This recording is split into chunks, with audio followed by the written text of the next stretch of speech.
Hello दोस्तों। Good evening. हम आप लोगों के साथ समक्ष कुछ जैसे मगध साम्राज्य के बारे में थोड़ा डिटेल में बता रहे हैं। और आप लोग मेरे चैनल को सब्सक्राइब कर दीजिएगा, बेल आइकन को दबा दीजिए ताकि आप लोग का पहले नोटिफिकेशन आप लोग के पास पहुंचे। ठीक है दोस्तों, देखिए मगध साम्राज्य के बारे में थोड़ा डिटेल पे जा रहे हैं। ठीक है, चलिए देखिए। 16 महाजनपद में सबसे शक्तिशाली और इस महाजनपद में कुल राजवंशों के शासन 7 राजवंशों के शासन हुआ था। ठीक है, 7 राजवंशों का शासन हुआ था। हसीना मुस्क शाह, देखो ह से हर्यक वंश, शिशुनाग वंश, हसीना मसमुख शाह, 3 कौ है। देखिए, हर्यक वंश, शिशुनाग वंश, नंद वंश, मौर्य वंश, शुंग वंश, कौरव वंश और सतवाहन वंश। ठीक है, इन सबको देख लेना है कौन कौन सा वंश है। 7 वंश, 3 3 6 1 7। 16 महाजन पद था और 16 महाजन में सबसे शक्तिशाली राजा कौन था? वैसे तो मगध को ही माना जाता है, लेकिन महाजनपदों की कुल संख्या राजवंशों के साथ 16 गो महाजनपद था, जिसमें 7 गो राजवंश शासन किया था 16 महाजनपद पर। ठीक है, तो अब आगे बढ़ रहे हैं बृहद वंश से। बृहद वंश, देखिए बृहद वंश के संस्थापक जारासंध था। ठीक है, जारासंध का किला राजगीर में है। भीम से युद्ध किया था, मल्ल युद्ध। ठीक है, इसके बारे में उतना तो ज़्यादा नहीं है। जारासंध ये तो पता ही है दोस्तों कि जारासंध मल्ल युद्ध किया था भीम के साथ। भीम से मल्ल युद्ध किया था। ठीक है,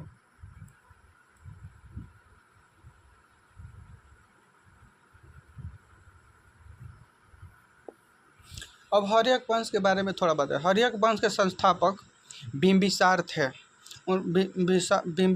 इनकी राजधानी राजगिरी थी।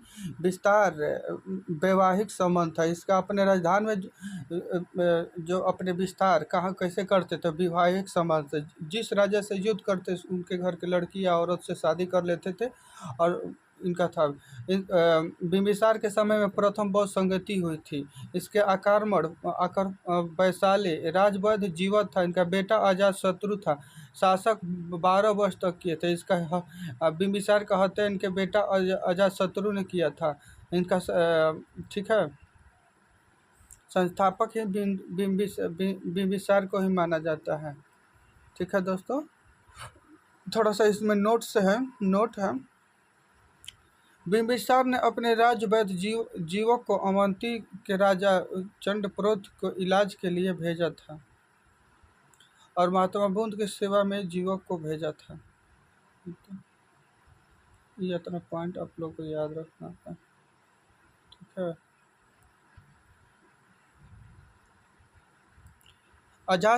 अजातशत्रु उपनाम पितहंता और कुणिन कहा जाता है। अजातशत्रु को पितहंता और कुणिन कहा जाता है। ये अजातशत्रु ने किला की घेराबंदी भी किया था। अजातशत्रु प्रथम बौद्ध संगति भी हुआ था।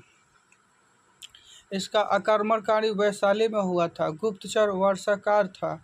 नए हथियार रथ, मुसहल और मछली घटक था।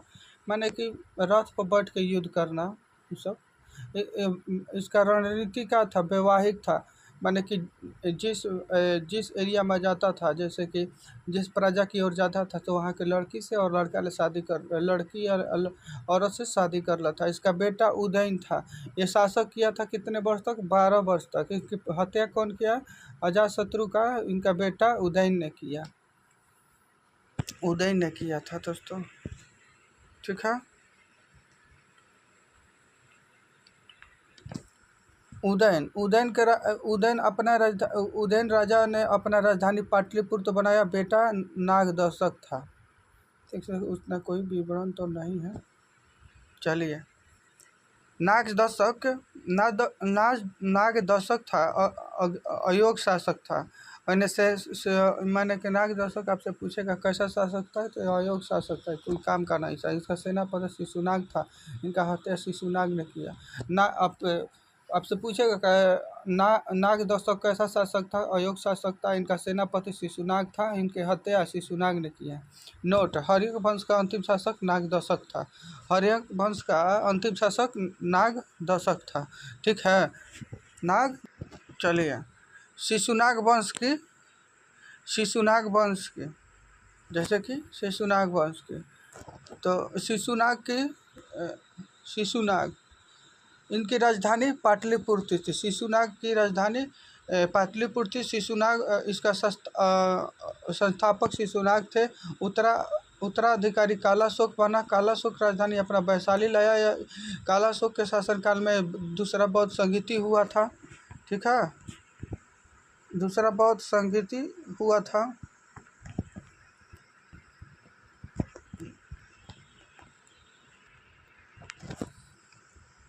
नंदीवर्धन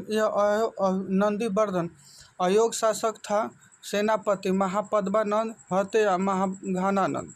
शिशुनाग वंश का अंतिम शासक नंदीवर्धन था। ठीक है दोस्तों, अब चलो नंद वंश के संस्थापक कौन था? नंद वंश के संस्थापक कौन था? नंद वंश के संस्थापक कौन था, आपको बताना होगा। इनका संस्थापक महापद्मानंद था। क्षत्रिय का नासा था और उपाधि शौर्य शातक था। कर्मण कलिंग उपाधि एकारठ किया था।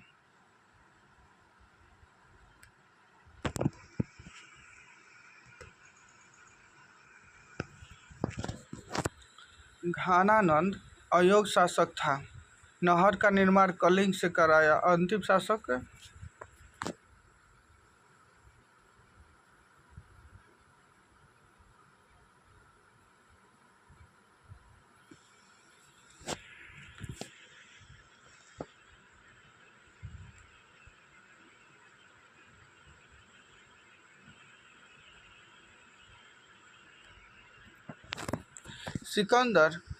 सिकंदर का आक्रमण। सिकंदर का नाम अलेक्जेंडर द ग्रेट था। इनका पिता का नाम फिलिपिन द्वितीय था। पत्नी का नाम रोक्साना था। देश का मेसोपोटामिया का था।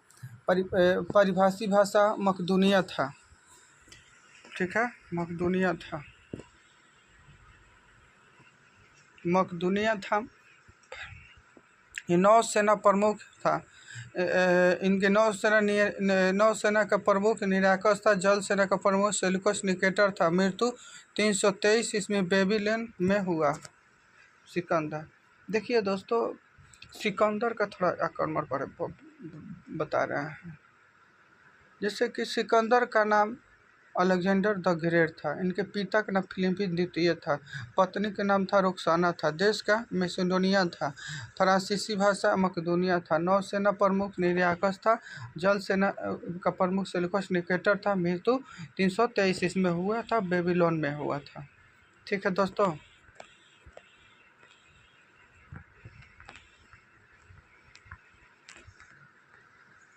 सिकंदर के आक्रमण के समय मगध का शासक घानानंद था। आपसे पूछेगा कि सिकंदर का आक्रमण के समय शासक कौन था, तो घानानंद था। सिकंदर के अधीन स्वीकार करने वाला भारत का पहला शासक कौन था? तक्षशिला था। ठीक ना। सिकंदर से लड़ने वाला भारत का पहला शासक पोरस, जो पंजाब में पड़ता है। पूर्व पंजाब में पड़ता। 326 ईसा पूर्व में झेलम नदी, आज हम बितास्ता नदी, झेलम नदी को उस समय बितास्ता नदी का नाम से जाना जाता था। भारत पर विदेशी आक्रमण करने वाला पहला वंश खामनी था। डेरियस ईरान के था। ठीक है दोस्तों, मौर्य वंश का संस्थापक कौन था? चंद्रगुप्त मौर्य। मौर्य वंश का संस्थापक चंद्रगुप्त मौर्य था। इनका जन्म 345 ईसा पूर्व में हुआ था। यह राजरोहण 322 ईस्वी में किया था। इनके माता का नाम मोरिया था। पुत्र का नाम बिंदुसार था। सेनापति चाणक्य और इनका सेनापति कौन थे? तो चाणक्य थे। चाणक्य ने अपना अर्थशास्त्र बुक भी लिखे थे। ठीक है दोस्तों, बुक भी लिखे हैं। और धर्म इनका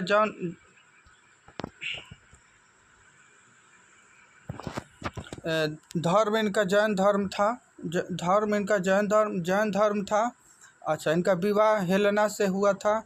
दहेज में काबुल, गंधार और मकराना हैरान मिला था।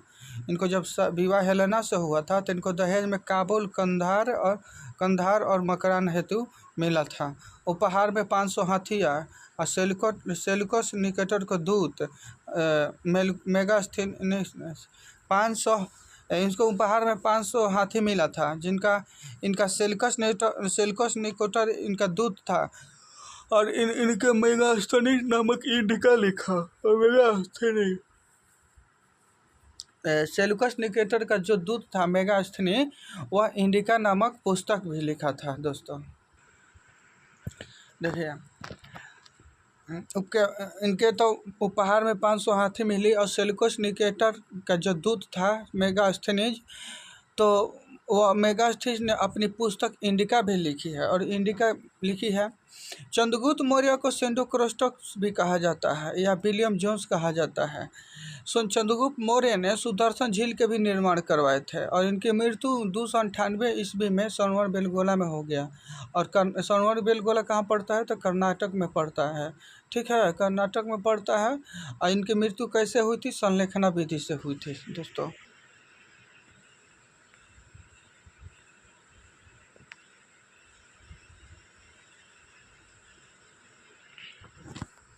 पूछेगा कि अकाल में दिए गए, देखिए कितना बढ़िया क्वेश्चन है, कि अकाल में दिए गए राहत सामग्री की जानकारी कौन सा सहगौर अभिलेख से मिलता है? गोरखपुर से।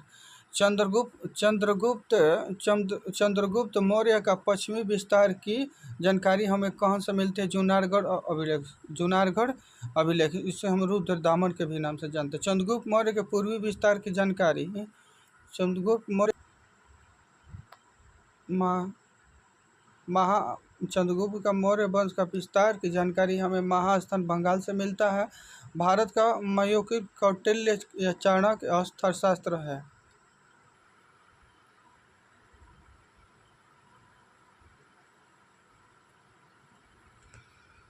सेंडोकस ने चंद्रगुप्त मौर्य की जानकारी विलियम जोन्स में दिया था।